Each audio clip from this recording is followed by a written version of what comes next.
আজকে বানাবো দারুণ স্বাদের এক পিঠের রেসিপি। বিহার ঝাড়খণ্ডে এই পিঠেটা খুব ফেমাস।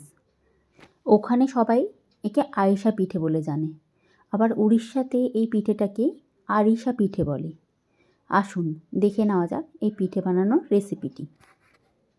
নমস্কার, আমি মিনু, আর আপনাদের স্বাগত জানাই মিনুস কিচেন চ্যানেলের একটা নতুন রেসিপিতে। আসুন রেসিপিটি দেখে নেওয়া যাক।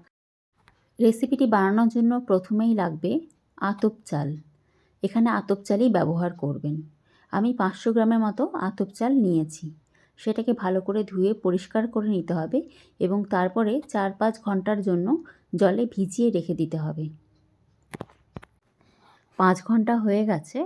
এবারে আমি চালের জলটাকে ড্রেন করে নেব, আর তারপরে একটা সুতির কাপড়ের মধ্যে চালটা শুকোতে দিতে হবে। মিনিমাম 2 ঘন্টার জন্য এটা শুকোতে দিতে হবে। এটা আপনারা রোদ্রে শুকোবেন না, এটা এয়ার ড্রাই করার চেষ্টা করবেন। এয়ার ড্রাই হয়ে গেছে। 2 ঘন্টা পর আমি চালটিকে একটা পাত্রে তুলে নিলাম। দেখুন চালটি হাত দিয়ে চেপে চেপে ধরলেই কীরকম ভেঙে ভেঙে যাচ্ছে, তার মানে চালটি এবার রেডি। আমি এখানে একটা মিক্সিং বোলের মধ্যে চালটিকে গ্রাইন্ড করে নিচ্ছি। গ্রাইন্ড করার সময় আপনারা লক্ষ্য রাখবেন চালটা যেন পুরো মিহি না হয়, একটু সুজির মতন যেন হাতে লেগে লেগে থাকে। সমস্ত চাল গ্রাইন্ড করা হয়ে গেছে। দেখুন চালের টেক্সচারটা দেখেই বুঝতে পারছেন সুজির মতন হাতে লাগছে। এবারে আমরা গুড়ের পাক রেডি করব, যার জন্য আমি এখানে আখের গুড় নিয়ে নিচ্ছি 300 গ্রাম। মেজারমেন্টটা মনে রাখবেন, 500 গ্রাম চালের জন্য আপনারা 300 গ্রাম গুড়ই ব্যবহার করবেন। যদি 1 কেজি চালের বানান তাহলে 600 গ্রাম গুড় লাগবে। গুড়ের পাকটা ভালো করে দেওয়ার পর এটা রেডি হয়েছে কিনা জানার জন্য একটা পাত্রের মধ্যে সামান্য জল নিয়ে কয়েক ফোঁটা গুড় ফেলে দেখবেন। যদি দেখেন যে এরকম জেলির মতন হয়ে যাচ্ছে, তাহলে বুঝবেন গুড়ের পাক রেডি। এবারে আমি এখানে চাল গুঁড়োগুলো অল্প অল্প করে মিশিয়ে নেব। আর চাল গুঁড়ো আপনারা যতগুলো ব্যবহার করবেন একবারে কড়াইতে দেবেন না। আমি যেরকম অল্প অল্প করে মেশাচ্ছি ঠিক সেভাবেই অল্প অল্প করে নিয়ে প্রত্যেকবার মিশিয়ে মিশিয়ে নিতে হবে।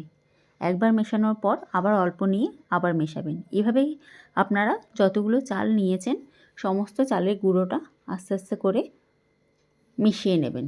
সমস্ত চালের গুঁড়ো এইভাবে আস্তে আস্তে মিশিয়ে নেওয়ার পর কিছুক্ষণ নাড়াচাড়া করবেন। দেখবেন আপনার টেক্সচারটা ঠিক এই রকম এসে গেছে। যখনই এরকম টেক্সচার এসে গেছে তখনই বুঝবেন যে আপনার পাকটা রেডি হয়ে গেছে। তারপরে আমি এখানে মিশিয়ে নেব 1 টেবিল স্পুন ঘি। ঘিটাকে ভালো করে মেশানোর পর পাকটা ঠান্ডা হওয়ার জন্য রেখে দেবেন। পুরো ভালোভাবে ঠান্ডা হয়ে গেলে এইবারে আপনাদের পিঠেটা রেডি করতে হবে। পিঠে রেডি করার জন্য এখানে আমি একটা ব্যাটার পেপার নিয়ে নিয়েছি, তার মধ্যে সামান্য ঘি লাগিয়ে দিচ্ছি। আর আগের থেকে দেখুন আমি লেচি কেটে রেখেছি। পাকগুলো থেকে অল্প অল্প করে লেচি কেটে সামান্য তিল ছড়িয়ে দিলাম। তিলটা অপশনাল, আপনারা চাইলেও দিতে পারেন, না চাইলে কোনো অসুবিধা নেই। তবে তিলটা দিলে স্বাদটা একটু বেশি বেড়ে যায়। এই দেখুন এভাবে লেচিটা কেটে আমি তিলের মধ্যে বসিয়ে দিলাম। দুপাশে তিল লাগানো হয়ে গেছে। দেখুন পিঠে বানানোর জন্য আমাদের একটা লেচি রেডি। এইবারে আমরা বাকি লেচিগুলো এই একই প্রসেসে রেডি করে নেব। আমি এখানে কিছু লেচি রেডি করে রেখেছি। এইবারে কড়াইতে তেল গরম করে আস্তে আস্তে করে লেচিগুলো ছেড়ে দেব। লেচিগুলো খুব মোটাও করবেন না যাতে মাঝখানে কাঁচা থেকে যায়, আবার খুব পাতলাও করবেন না যাতে ভাজার সময় ভেঙে যায়। মাপটা ঠিক এভাবে করবেন। আস্তে আস্তে করে মিডিয়াম ফ্লেমে এটাকে ভেজে নেবেন। এক পিঠ ভাজা হয়ে গেছে, আমি আরেক পিঠটা ভালো করে ভেজে নেব। দেখুন ভাজার পরে কীরকম দেখতে লাগছে। ভাজার সময় লক্ষ্য রাখবেন যেন ব্রাউন ব্রাউন হয়। এভাবে আমি প্রত্যেকটি পিঠে রেডি করে নেব। রেডি হয়ে গেছে আমার আরিসা পিঠে। কি দেখে টেস্টি লাগছে তো? খেতেও অবশ্য টেস্টি লাগবে। একবার ট্রাই করে দেখবেন নিজেদের বাড়িতে।